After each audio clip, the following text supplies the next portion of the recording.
یہ قرآن ہمیں سائنسدان بھی بنا دے گا. اس قرآن کو پڑھتے جائیں بڑی چیزیں سیکھ لیں گے. لوگوں سے بات کریں گے تو پتا چلے گا کہ بھائی یہ بہت کوئی پڑھی لکھی عورت ہے اور پڑھا کیا ہے قرآن. اللہ تبارک و تعالیٰ کہتی ہے نبی جب سے یہ دنیا میں نے بنائی ہے نا میرا کلام ان پہ آ رہا ہے. میں نے کوئی بستی کوئی علاقہ کوئی ملک نہیں چھوڑا کہ جس میں میرا کلام نہ پہنچے میری ہدایت نہ پہنچے. میں انسان بنایا اس کے پیچھے ہدایت لگا دی. تو اس لیے ہم نے یہ کلام اپنا کیوں اتارا اے نبی؟ اس لیے کہ یہ نصیحت پکڑیں, یہ شیطان کے قابو نہ آ سکیں, یا اپنی زندگی کو کوئی بہترین طریقے سے گزاریں.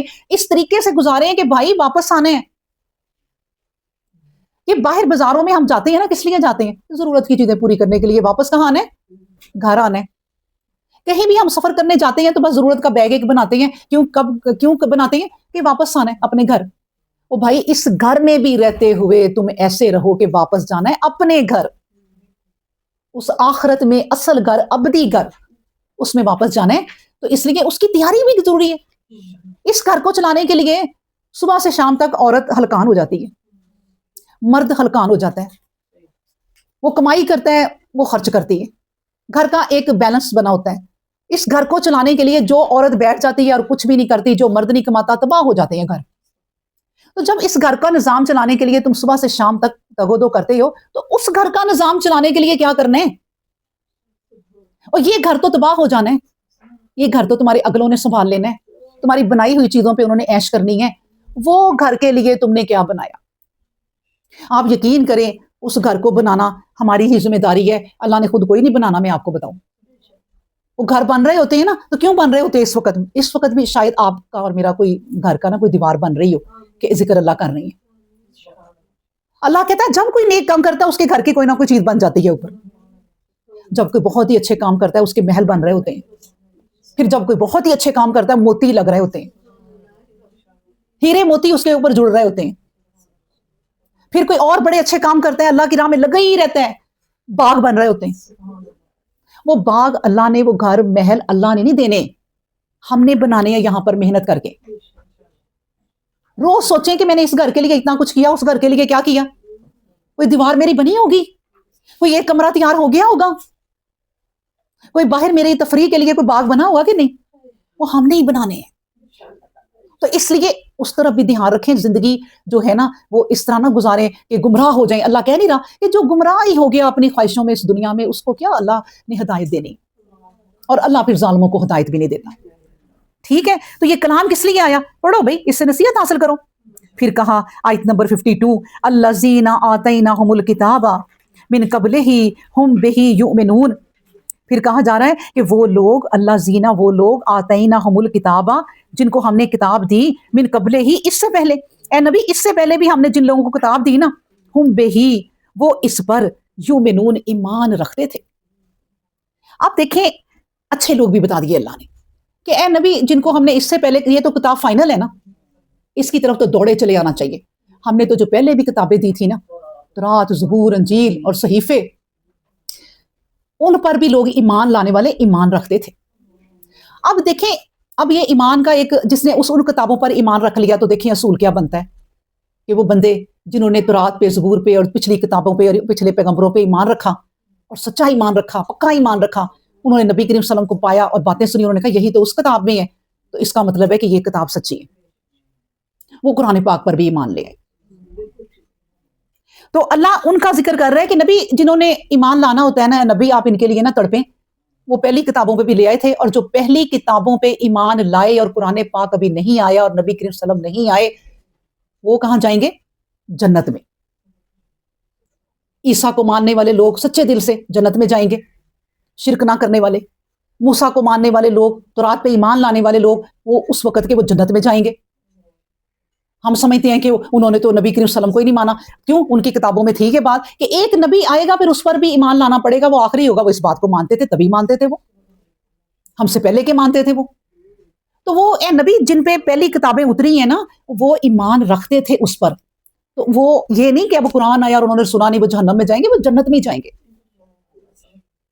کیونکہ وہ پکا ایمان رکھتے تھے کہ یہ ہمارے رب کی باتیں. اور جنہوں نے نہیں رکھنا, انہوں نے عیسیٰ علیہ السلام کو بھی ستایا, انہوں نے موسیٰ علیہ السلام کو بھی ستایا, انہوں نے نوح علیہ السلام کو بھی ستایا.